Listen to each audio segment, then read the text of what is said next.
Ng adobong manok, Tagalog. Ganun talaga ang buhay sa probinsyang Taglay. Sariwang isda, fresh na manok. Huli ka lang sa tabing bahay, may karning manok ka na.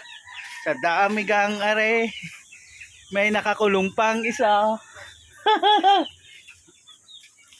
Tayo magluto-lutuan ng adobong manok. Ayun. Oh. Masarap ang ulam pagluto sa kahoy, mausok nga laang.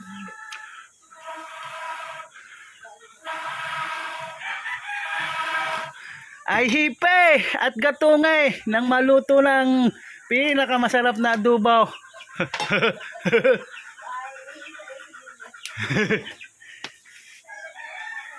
Hindi, ay naka Bilma, pag aray na tikman mo, ay tuwid ang daan. Nakaw! Sasarap na rin luto kong adobo eh. Makakalimutan mong umuwi. Baka ang pangalan mo hindi mo rin alam, baka maging Sharon. Ako, yun lang, usok. Mausok nga lang. Bilisan mo na magwalis at kakain ng adobo. Baka hindi mo na alam ang mangumpay.